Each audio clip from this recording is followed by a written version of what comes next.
As the hitting intensifies, it's 1-0 Montreal.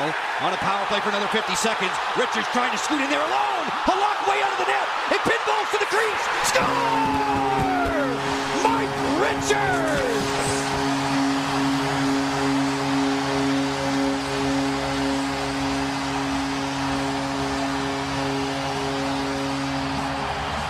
The Flyer captain is announcing his presence as the alpha male early in this one. Big hit. Sets up that cranker from Coburn, the defenseman, joining the attack. They win a puck deep in their own zone. Hammerlick and the goaltender Halak collide. Oh, did they ever. And it's a tap in for Richards.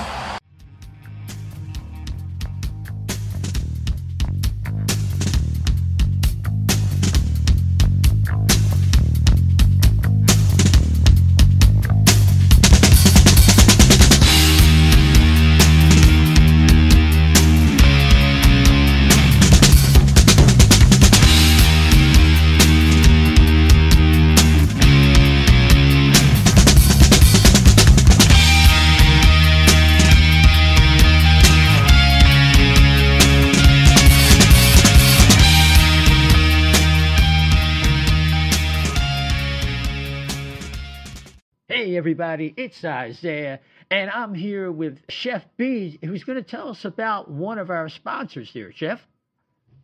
Yeah, O&B Puckcast is now brought to you by Summit Public Adjusters. The winter months can be especially hard on our homes, from roof damage and peeling siding to frozen pipes and toilet overflows. Call Summit Public Adjusters before you call your insurance company. Dealing with your insurance company can be stressful and confusing. Let Summit Public Adjusters take the stress out of the claim process by having our guys work for you. Get the most for your money and your repairs. The next time the big snow or the rain leaves you with some home damage, contact us for a free consultation. Summit Public Adjusters are licensed in Pennsylvania and New Jersey. Learn more at summitpublicadjusters.com or call 215-752-0560. Just tell them that the chef sent you. Yeah, what was that number again, Chef? 215-752-0560. That's terrific. All right, we're going to carry on with the rest of our show. And we are back. It is Isaiah. Welcome to the O&B Puckcast, episode number 165. The Flyer season is underway under new coach John Tortorella. And while we do not have the great Dan Silver tonight, as always, we do have, to my left, Chef B. How are you, man? Very good. Thank you very much. Looking forward to talking a little bit of Flyers hockey because there's some actual positive things to take away from this start. Yeah, game action that counts. That's for sure. Hey, before we introduce our esteemed guests, just reminding everybody that the O&B Puckcast is on 12 podcast platforms, Apple, iHeart, and of course, Spotify. And we have a YouTube channel. You just plug in O&B Puckcast. And if you could just subscribe, follow, whatever each platform asked you to do, we really appreciate it. It moves us up the charts for people that are looking for Philadelphia Flyer podcast, and it's been a big help. We really do appreciate your support with that.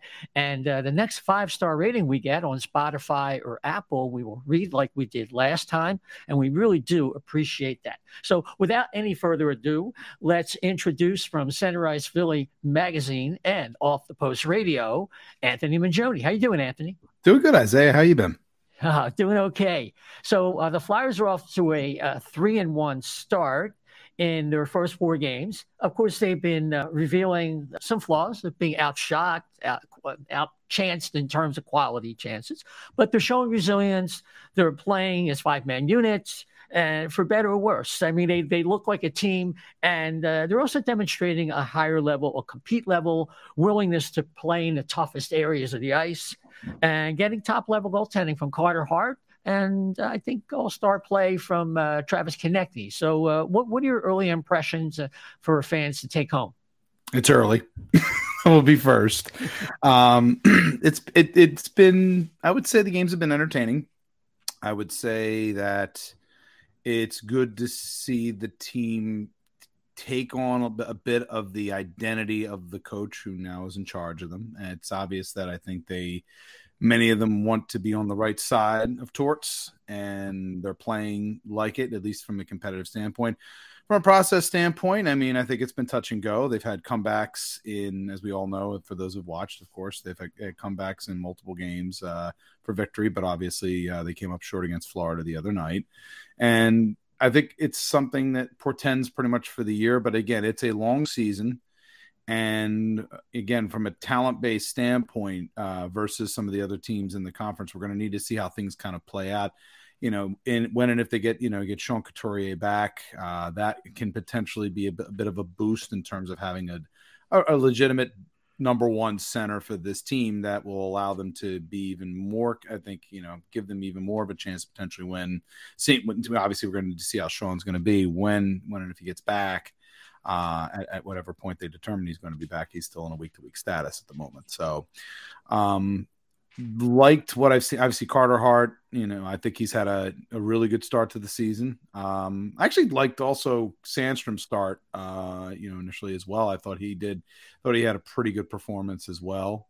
So I feel okay about the goaltending situation, I think, right now, at least in the early going. We're going to need to see, again, the defense. You're running, there's things I like. It's been up and down as I expected the D'Angelo Provorov pairing to be, and it's pretty much played out according. You'll have moments where you're looking at it and going, "Oh, this could be a pretty good pair," and then there's other moments where it's like Tony's offensive proclivities can create gap issues, and they can get caught, and that's something that you become concerned with going forward. Second pair, again, we're going to need. Again, we don't have Ristolainen back yet. We're going to need to see where things are at soon with him. Braun, I think, is handled things as he's done. This is what he does. He's a 4, 5, 6 defenseman, again, depending on the situation. I think he and Sanheim know each other well enough where I think they've played pretty well off one another. So far, again, I would say it's, for those of you who were expecting a complete mess out of the gate, that hasn't happened. That being said, it doesn't mean they're playing tremendously. That the coach acknowledges that as well, but it's good to see that competitiveness, that fight, even without having some of their top level, players like an Atkinson, like a Couturier up front. And I think that it bodes that at the very least, if they're not going to be in the upper echelon of the conference, which I think most of us will acknowledge, it's probably not going to happen this year. You want to at least see some competitive fight. And so far we've seen that. Yeah, absolutely. And, in that first game against the Devils, the pattern was set. They fall behind, but then they come back. I think Allison scored the tying goal, and then they had 2 tallies from TK and Morgan Frost. And it was almost like the best of all scenarios coming out of the gate for them. And this is a lineup that subsequent to that has been missing also Owen Tippett and Rasmus Ristolainen. So all things considered, it's pretty much what you're talking about. It's a lot about the structure and the 1-2, the compete level. Yes. And again, I think they're also catching some teams. Again, I think they if there was a time of the season to catch the Tampa Bay Lightning, it's probably now, I would say, if you're going to catch them. In Florida, again, there was a little too much sloppiness in that game. I did not, even with the fight that they had in that, I did not have that, have a great feeling. And again, the Tampa game is also as a rope-a-dope contest. Let's if we're being honest, if we look at the numbers, if you look at I even need the numbers in the eye test, Tampa controlled the puck for the most part throughout that game. And they were fortunate. They had a good performance in that helped them keep them in that game. And, but the fun white, like I said, the 1-2 in the fight, we've seen this out of this group. But structurally, that's the key right now going forward. How much, how their adherence to defensive structure is going to be really, for them to be competitive at all this season, they're going to have to adhere to it on a pretty regular basis. And I do want to see how Ristolainen looks when he gets back. You mentioned Rasmus Ristolainen. I do want to see that pairing. I want to see, because I very much see Ristolainen as being as a major pet project for Brad Shaw, to continue to kind of have him develop, to continue to, because you're long-term invested in him. And, I know we're going to get into Sanheim as well, but Ristolainen was the first actual long-term, of the pairs in this case, other than Provorov, was the first long-term investment going forward. So I do want to see how that pairing looks with this coaching staff. I definitely do want to see that because I think there's some good things about Rasmus, but there's things that definitely need to be cleaned up and defensively in his own end. And, can Shaw and can Torts bring that, defensive comportment out of him? Better reads is what I'm looking for. Better anticipation, where he can use his physical gifts, where he can use his physicality in a way that's advantageous to what they need. Yeah, no, absolutely. You got $23 million invested in his defense. Bradshaw's an important coach right now because, like, reading your season preview at Center Ice Philly Magazine, people have to check that out. The thing is, the idea behind this season, they want to be as competitive as possible, but also really the take-home message that I got from the pieces, who are the players that can be identified as the ones that the Flyers want to move forward with as this thing goes along and as they hopefully will enter their more competitive years? Yeah, it's very much the evaluation year. And again, if you look at John Tort, for anybody who is always like, well, they're going to look to immediately compete with Tortorella, they're going to look to immediately, look to push to win right now. But if you look at the pattern of John Tortorella's career, almost with the exception of his 1-year stop in Vancouver, the first year that he usually has with the team, it's the install year. In most cases, they don't make the playoffs in the first year. And, he won. And I often felt that this was sort of even not having, as much as everybody's excited and wanted to get Johnny Gaudreau in here. I think that, John probably wants as ego-free a room as possible. In order to install what he wants to install for this team going forward. I think that's the biggest thing going in this year, as frustrating as that probably was to the fan base as well, that they didn't get Gaudreau. But that's, also a discussion that we're talking about, above Tortorella. We're talking about, obviously the hockey ops and how cap management is. He's going to basically handle the team as is. So again, what I'm looking forward here again this first year is, you want to see competitiveness, and it's a weird thing because again, there's this weird, as Charlie O'Connor, my colleague from The Athletic, says, they've taken a weird middle ground, but there's nothing guaranteed this season the direction they're going to go at anyway. You want to be certainly in range to get one of those top end players in the draft if you could, because I think you do want to have that going forward. So they're in a weird quandary of, do they, you want good things to be installed, but also you also need the talent at the end of the day to be able to compete a year or two down the line, or maybe probably more likely 2 years down the line, for them to be in contention again. Right. Absolutely. So the Flyers fans are in a state of ambivalence. Chef? You had mentioned the compete level. Now, the first 3 games, obviously the wins are not going to come like that. It can't sustain itself. We all know that. Yes. And so looking at the loss to Florida, and how they kind of, like, if you look back on a team in the past, soft was used a lot and all this. They kind of did not even give up, even though it was that last. They were trying to fire everything. I guess he's instilled like a little bit of self-respect back into this team, I would guess. But I'm thinking now, like what I had thought at the beginning of the season was, before they even dropped the puck, that was going to be the norm. What we saw with Florida was going to be the norm for this team. And sometimes they would eke out a win here and there, but that compete level there and that entertainment value, that entertainment level would still be there. I'm guessing that from what you've seen, that hasn't changed your mind on anything, right? But you kind of almost feel better about your team. Yeah. It's a long season. We're in October, and we're going to get to December, and there's going to be a lot of games this year that they're outgunned, and the other team's going to have the same level of compete that they do. That's just reality of where they're at right now, which is why talent cultivation this year is extremely important for them, especially at the AHL level with some of the players that are on the come that they have on the Phantoms that you want to see how Tyson Forster comes along. At the beginning of the year, we talked about roster churn, roster flux. There's going to be plenty of that this year. There's also going to be, they're going to be looking for players. We just recently saw them, look on the waiver wire for, depth that they can add to the roster, in this circumstance. So I do think it's going to be, it's still going to be choppy water, still going to be rough sailing. There's going to be times during the year where, their compete level may not quite be at that level either, or they're getting, they're tired, and how they manage that is going to be really, key and interesting to see.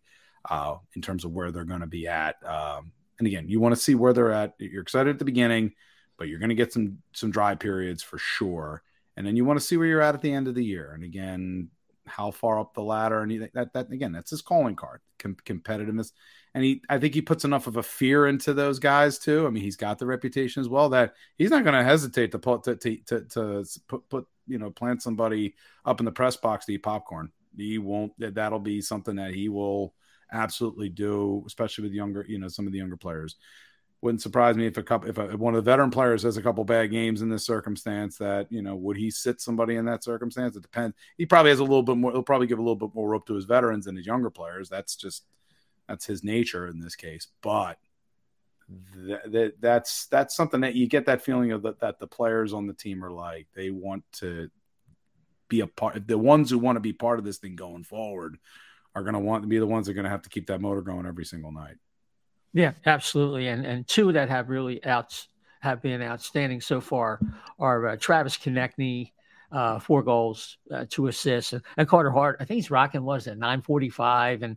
But I think more to the point, he's third in the league with 1.3 goals against saved above expectations. So in other words, the Flyers are giving up a lot of quality chances. Precisely. And how long is that going to last? And how long is the numbers going to remain that good for that long? Exactly. That's the issue. And that's what I'm looking at here in terms of this 3-1 start. It's good to see, but it's and that's not a phantom 3-1 start. But it's also you can't keep going this year that rate and all season long doing that. Yeah, no, absolutely. I mean, of course, which is the total number of shots attempted for people who, that includes blocks, misses, and actual shots on goal. They're rocking a 38.4. I mean, that's just, and then you're giving up the X amount of chances of certain quality going the other way. So look, it's going to even it out, like you said. It's 4 games, but let's talk about something you mentioned about this. So the one of the players of Flyers we're kind of looking forward to kind of grabbing the reins is Tanner Laczynski, and the Flyers already are showing signs, or Tortorella is already showing signs that he's growing a little bit impatient. And they pick up Lukas Sedlak, who had been in the KHL for the last 3 years, comes back, gets let go by Colorado. Okay, it's Colorado, but still, that's something that the fans are worried about. And I know Russ Cohen, our buddy at Sportside with you on Twitter, talks a lot about how, Torts is going to get impatient with some of these kids. And, Tanner's had his whole, core region kind of rebuilt over the last couple of years, missed a lot of time. And what are you gleaning from that? Again, this does follow a pattern with Torts in terms of, he says, I need you to grab me. I need you to make me notice you. I thought he had his first game was good, and I would echo some of the other evaluations that he kind of disappears.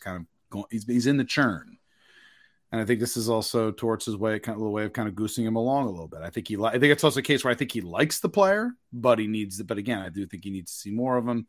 And in this circumstance, again, he's going to look at the situation and say, if Sedlak gives him something that he's looking for, there's an identity that he wants out of that fourth line. He wants a level of aggression out of that fourth line.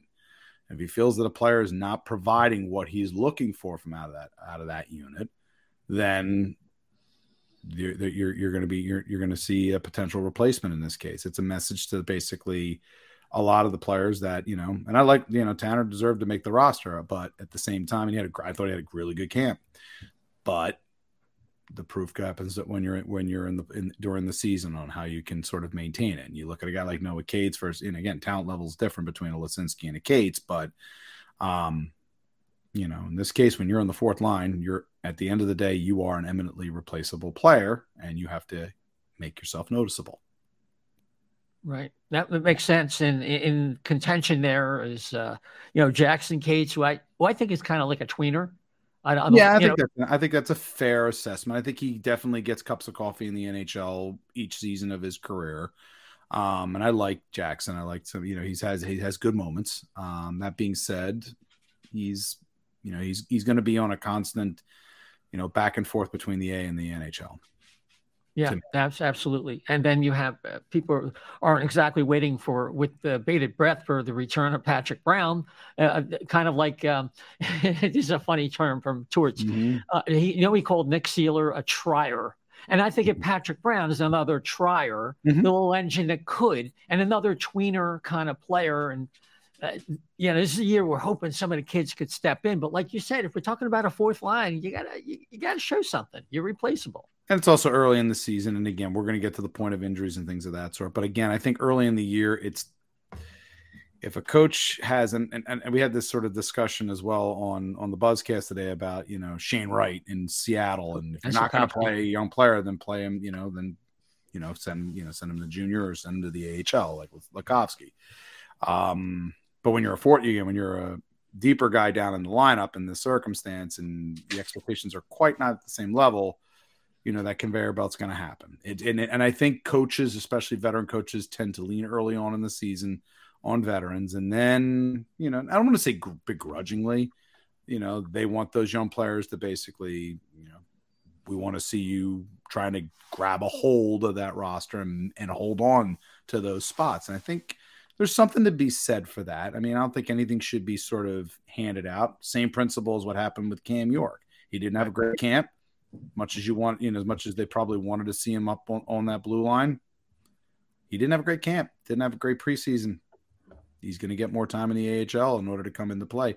Possibly by the end of the year, you might be seeing Cam York, gaining regular minutes with the Flyers by the end. But again, it is such a building year for them, as much as they don't want to say it. It is absolutely a building year from scratch. Yeah, absolutely. Chef? McEwen, he seems like he's like the opposite of Laczynski. He's made himself known. Mm-hmm. Like he's all over the place. But it's funny, you see him come into your picture on the TV screen, and then all of a sudden he's on the other side. He's gone. He's out of the picture. Mm-hmm. I guess his enthusiasm is what Torts likes about him, and I think he's trying to encapsulate what he does. Yeah. In the body of somebody with a little more skill level, because I think he made himself known in the AHL level too. And I think Torts made the mention, but he's got to end up scoring. If he wants to stay up here, he's got to score. How short a leash do you think of him going back down, or what kind of that's got to be something in his mind right now, especially if we're going to start going forward. And what do you think? The way I would probably look at it, again, the minute they made the signing for Nick Delorier, that was pretty much the signal that Zach McEwen was going to be, for him to remain with the Flyers, he was going to have to, when we say noticeable, it's beyond just the physicality. I think he's got a little bit of a Jody Shelley-esqueness to him, although I don't know if he's necessarily going to be able to stick at the NHL level on a regular basis the way Shelley has, but I think that may be somewhat of a little bit of a comparison note there for McEwen in terms of, Shelley was also a physical energy player guy, try hard, instill some vigor into the lineup. But you're right in terms of, you have to also have a little bit of production beyond just being a heat-seeking missile. And that's, as important as it is to have, as much as we like to point to hits and everything else, at the end of the day, when you're doing tons of hits, you're chasing the game and you're trying, and that's something that at a player like McEwen, you want to be able to notice him at the same time, but you also, need him to play also to the role that he's in.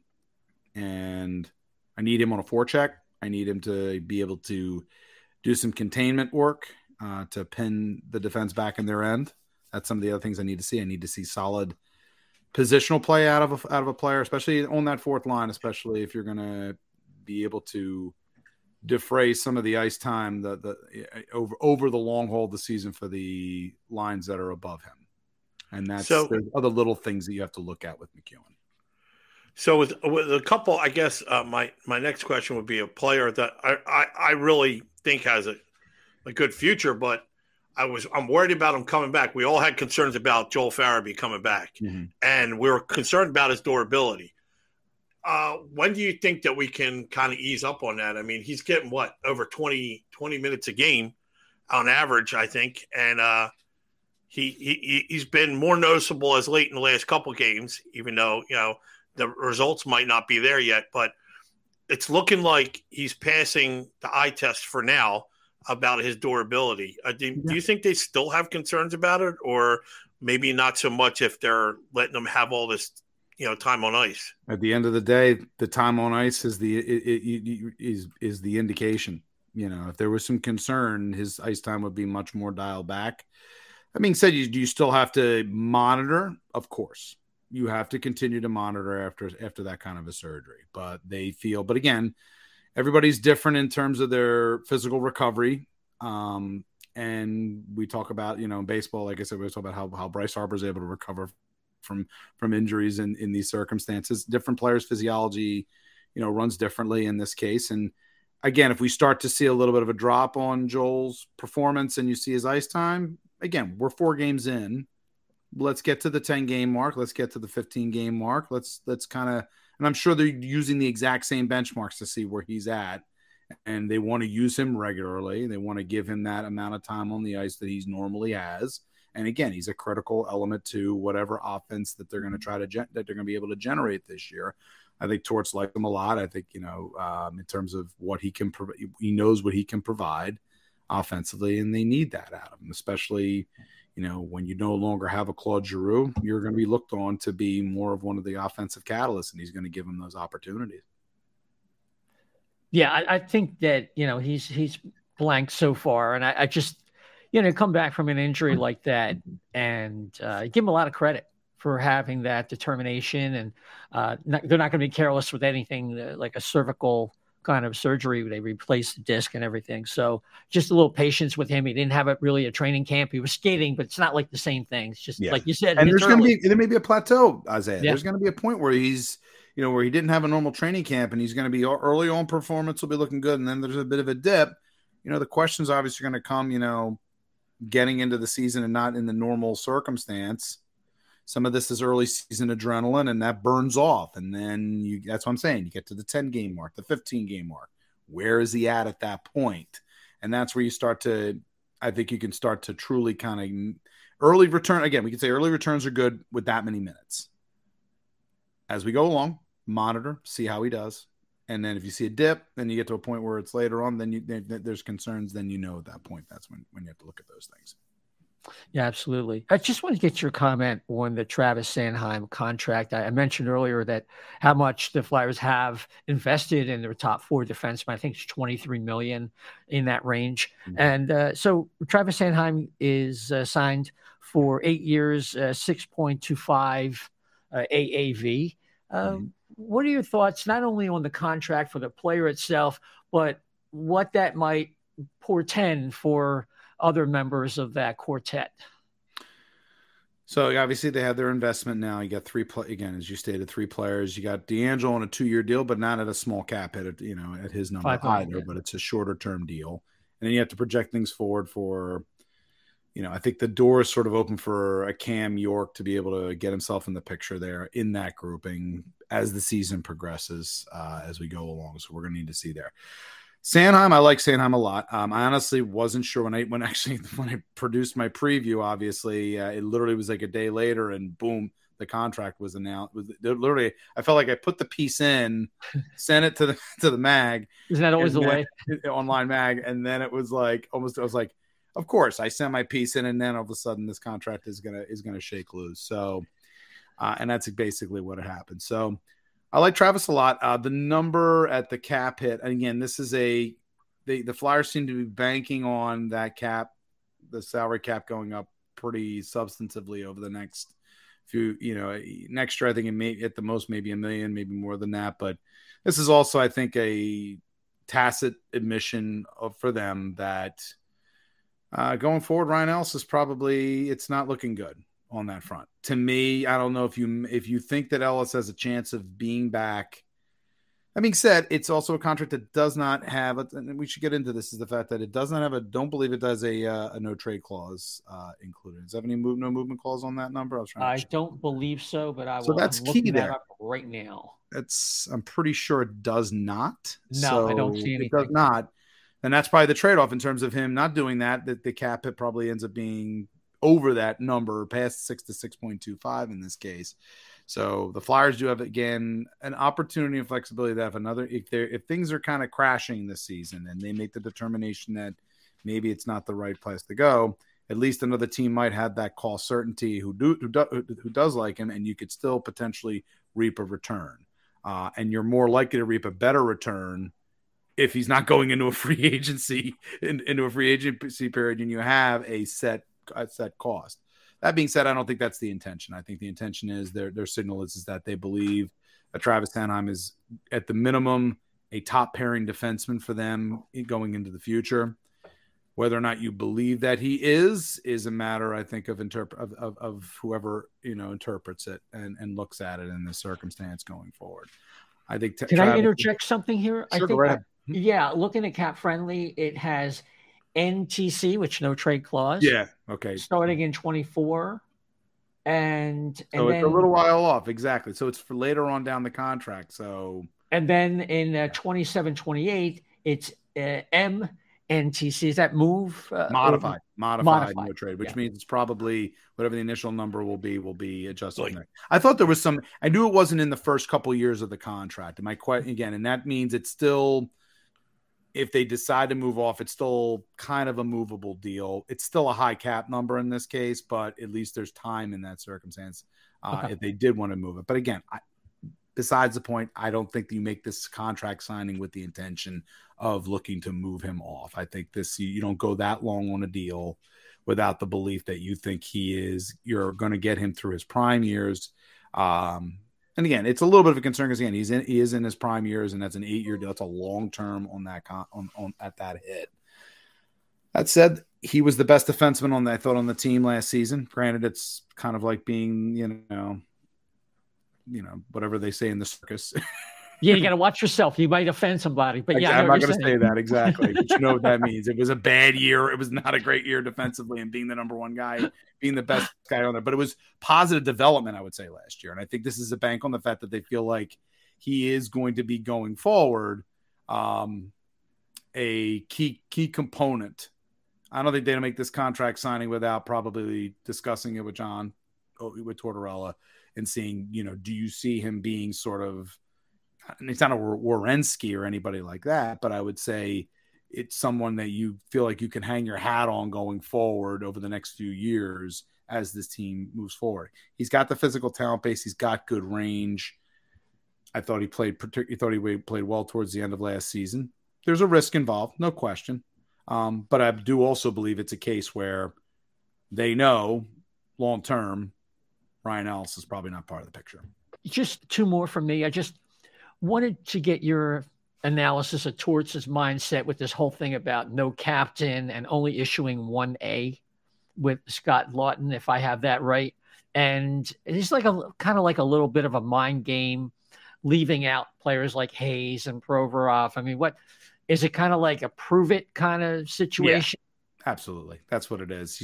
His favorite phrase is, I need to get to know these guys. I need to get to know these guys. I need to get to know these guys. So this is his signal saying, it's your job for you to make me notice you, this kind of thing. So the A in this case is a single A. It's very much, it's not and again, they had multiple A's over multiple seasons and, a long time having, he's trying to determine what his leadership base is going to be going forward. I mean, right now you don't have Sean Couturier, probably would wear an A. Cam Atkinson probably would wear an A. He doesn't have those guys right now. So you go to the rest of the lineup. Hayes has been a captain, but has also had, he's recovered. He's late last season he recovered and looked good, but he also heard from Hayes that Tort said he was going to be hard on him. Well, this could be the potential area of saying, prove it to me that you can do this over the season. And Hayes has had good moments in the early going. He's also had some moments at that Vancouver game. I thought he wasn't fabulous in that game. So if he's going to have ups and downs, this is going to be I think the message pretty much from John. Yeah, absolutely. Like he says, there's more there, right? Exactly. It's his favorite. There's more. It's another favorite. It's more there. There's more there. And that's the signal to say, give me something, give me more. Yeah. I'm looking for something specific. And I'm sure they know what that is.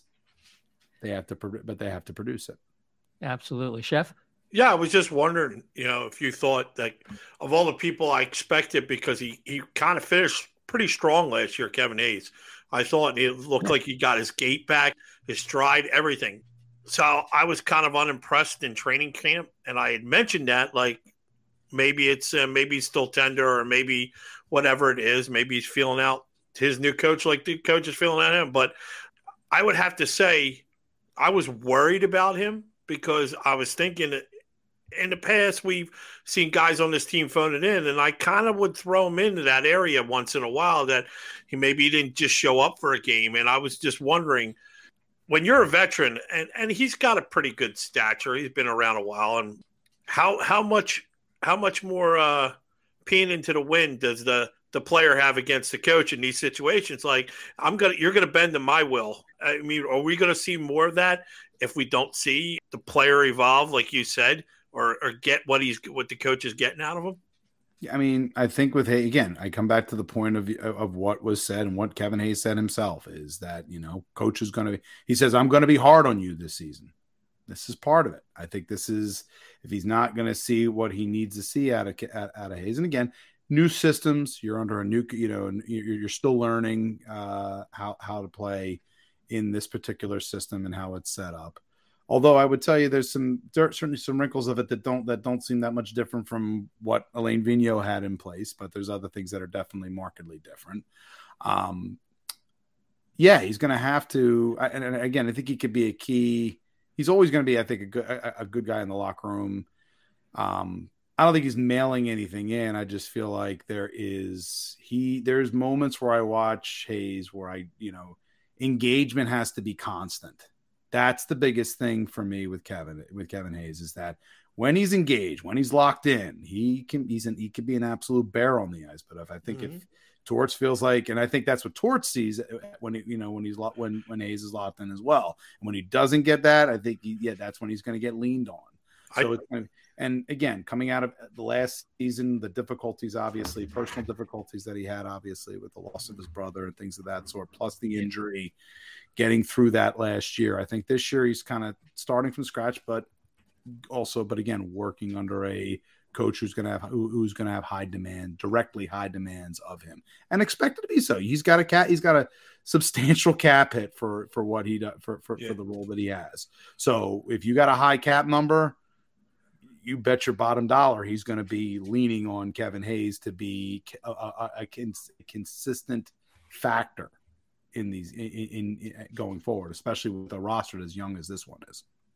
Yeah, absolutely. Last one from me. And the Flyers come out with their reverse retro sweaters, and I think the star of the show is not necessarily the sweater. To me, it's nothing special. I've been following this team for 50 plus years, but people love those Cooperalls, even though they can't wear them on ice. No. For a variety of reasons. I heard they're hot, and once you fall on the ice, you're dangerous. Jeff Marek had indicated that was one of the biggest issues that the players from the Whalers and the players from the Flyers who wore the Cooperalls said is like it's like being on a slip and slide when you're down on the ice, and you're going to be completely out of position wearing them. That's the reason why they were why they were taken out of the mix. But as a warm up, I think it's phenomenal. I think it's an outstanding touch. I actually do like the jerseys. I think they're sure. I think the fact that they have that orange splash in them. Oh, there's my headphones there. That fact that they have that orange splash on the sleeve, it's not, it gives it it has a personality to it, which I think is important. I like it better than I probably like it better than last year's reverse retro for the most part. Even though it was closer with the shoulder last year to the jersey that I grew up with, the 80s and 90s jersey. Right. I do like, there's a sleekness to the design. The one thing I want to see is, obviously the rest of the uniform, because we saw the Cooperalls, but I want to see kind of the rest of what will be the regular ensemble as well. We always focus in on the jersey, but I also like to see what the rest of the actual game uniform is going to look like. Yeah. So there's a little novelty there. So I think we're going to leave it there for tonight. I mean, the Phillies are going to be on, and Fridays are tough, and we appreciate you coming on. So, listen, you're going to have an off the post show this weekend for people to look forward to. Yep, we're going to have one on. It's going to be no guests this week. It's going to be the three of us, me, Mike Augello, Mike in Buffalo, and Russ Cohen. That's from Sportsology. We will have our usual live show on StreamYard around 9:30 a.m. on Sunday, with the recording coming shortly after that. And then Russ and I probably have we have Flyers in San Jose, and we're going to go deal with traffic to try to get into the arena. Hopefully things will be okay getting in, obviously, with the Phillies, and we'll see where things are at with them. But yeah, off the post definitely this weekend. I have a piece or two percolating right now for Center Ice as well. One player feature, and then I'll probably get through about the 10-game mark. We'll have a sort of evaluation of where the team's at that point. Right, exactly. Wait a little while there. And the Flyers are having a watch party. What is that, on Sunday? Is it 2 o'clock? Yeah. So that you around 2 o'clock, they're going to have the doors open and everything. So, that should be a good time for everybody. And you never know. Maybe the Phillies are up 3-1 and everybody's going to be feeling good. Or everybody will be biting their knuckles because it'll be 2-2 going into Game 5. Who knows? Yeah. Well, at least the Eagles had the decency to plan their bye for this week, and we didn't have to worry about that. Another 20,000 cars down there was much not needed. It's quite the confluence, I think, right now with.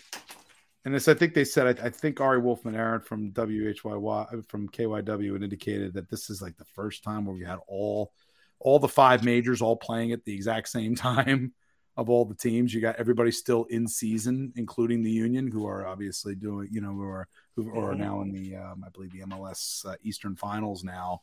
And they've had a phenomenal season too. I don't think they lost at home all year. So it's like, it's been, we really get down to it. It's been a great, it's been a interesting year for Philadelphia. We'll see if the Sixers can pick it up, of course. Yeah, see what happens. I remember the big year was like 80. That was when all the teams made it either in season or in a calendar year. So, but the Flyers. 4. I don't want to make you guys feel bad. I was 4 when that happened. Oh, okay. Well, that's okay. Oh, wow. You're a young buck. I was 4 when that happened, and no sense of what sports is at 4 years old. So I think about that now, and it's like, oh god, that would have been awesome to have been through that. Although it was one of the teams won the whole thing. So yeah, it was terrific. Absolutely. So Anthony, thanks so much, and people can follow you on Twitter at Anthony Mingioni. Yes, and got to have you on sometime real soon. Yeah. Yep, sounds good, gentlemen. Thanks for having me on. Oh, just before you go, Yes, I think he's referring to, I thought I saw it on Twitter earlier, somebody referred to all the games being played in all the major sports on the same day was today, and they called it the sports equinox. Sports equinox. I heard another phrase that probably wouldn't be appropriate for over the air, but that works. Sports equinox is fine. I think that's clean. We'll keep it there. All right, take care. Thank you. All right, take care, John. Thank you. You got it. Yeah. Okay. So, Chef, the Flyers have a game tomorrow in Nashville at 8 p.m. And then they fly back and they play the San Jose Sharks and say hello to Oscar Lindblom in a Sharks uniform. That's going to be weird to watch. What do you think? Well, yeah, I mean, he talk about a fan favorite and just an outright great kid. And it's going to be hard. It's one of the ones that's going to hit home to see in a different color. Not like a Giroux or anything. That's going to be peel a Band-Aid off in the first period type of feeling. But it's kind of like when you saw Chase Utley in a Dodgers uniform. That kind of feel to it. But I mean, he was much beloved here, and we got invested into him, and he was really killing it when he came back after his treatments. He was really starting to get his flow back, and he was really on fire before he got sick. So there's not many players that kind of like that take you take you on a ride with them, and I think he was one of them. For good and bad reasons, but either way, we loved him, and it'll be nice to see him. Yeah, it will. It's one of the regrets I had over the off season. I think the Flyers had to go and get Nick Delorier and make some other moves and hang on to some other guys. And that's I don't want to sound like a broken record. I think they kind of mishandled that, and we'll see how it goes. I mean, here they are, they're already going through wingers on the fourth line, and we'll just have to see how that works out. So Cutter Gauthier makes his Boston College debut after missing a couple games for personal reasons, and gets a goal in his first game. I watched a little bit of that game, and I didn't really notice him standing out until he scored the goal. So if you catch Boston College, if somebody has ESPN or ESPN Plus or something like that, make sure you check out Cutter Gauthier and his buddy from the USHL, Devin Kaplan, is on Boston BU. So he's a power forward that might be a third or fourth liner. So if you need some fill-in time and you haven't had your hockey fix and you're not watching the Phantoms and everything else, you need more, check out those guys there. Of course, Cutter Gauthier is the key, really the top prospect in their system right now, and hoping that he can hit. So beyond the next couple of games, the Flyers get 3 games off after this Sunday, and they're back home versus Florida, in Philly, of course. And then Saturday, a week from tomorrow night, which when we're recording this, and play Carolina. So the competition is going to be tough, because then the following week they play the Rangers and Toronto. By then, they'll have accumulated a bunch of games where the proof will be in the pudding about, who they are. And hopefully they can get some players back, Chef. I mean, that's the thing. I think Tippett might have either, I don't know if he had an AC joint sprain or if he had a concussion with that collision. Well, he said it was upper body injury, right? So I'm assuming the way he the awkwardness of that hit and how he fell forward, I was thinking it had to be well. It looks like they both bashed heads, but I think you don't take chances. Go into concussion protocol. Don't rush it. And there's no sense anymore. We know what kind of injuries, what happens to them. Don't be the Dolphins and be an idiot. Yeah, that's a whole situation unto itself. So I guess wrapping it up, a couple things. The bottom line is the Flyers are relying on their goaltending. And when Sandstrom let in some goals, I know he probably wish he would have had back. And then he made some spectacular saves. Not bad for a guy who really didn't have training camp. And, he did enough if the Flyers had played well. But this whole thing about giving up more shots, be more high-quality chances, and relying on your goaltender to be in the range of .940 is obviously not sustainable. No. So, look, they're going to lose some games, but then possibly if they get a return to action with guys like particularly Atkinson and Coots, and then the next tier down, Risto and maybe Tippett, then we'll see a little bit more if that's a little pushback from that, and we'll see what happens. Yeah, I mean, look, I was listening to other people today, other podcasts, and I just enjoy listening to hockey whenever I drive. And it's if we go through this season and Carter Hart ends up with like a 915 or 920, in between 915 and 920, I think it's very possible he can go through a season where they're a losing team, a significantly losing team, and he still has that 920 save percentage. I don't see that not as a win. That is a huge win for me. You still have your goalie playing at above average level in the league, I think. I mean, because what I heard somebody mention that Shesterkin, he was like 930 something. Yeah, like he finished the season. That's ridiculous. That's like so high. I think possible anywhere between 918 and 922, it would be a perfect spot. You still got a goalie that's got a lot of confidence, and let's face it, like I said, this team, it's going to be where they're going to be in games. They're going to lose by 1 or 2 goals, an empty net goal, give up a couple empty nets here, and but they're not going to give up, and it's going to be highly entertaining, and you're going to stay. You're going to stay glued to your set because you got a feeling that, who knows? They might come back this time because that's how entertaining they've been, and that's how I could think they'll continue to be. And I think that's the Tort effect there. But but then there's also the worry too, I guess, that You don't want the Tort effect to ruin the Bedard equation, you know? Yeah, well, I'm just not. I still see the Flyers as a bottom 5 team, even with the. I do too. With the pace they set and the possible return of some of those players, like I mentioned earlier. And I think that's where they're at right now. You got to give it more time. So I have to divulge that I'm not sure when we're going to necessarily record again, because myself, I am going to be moving in the next 2 weeks or so.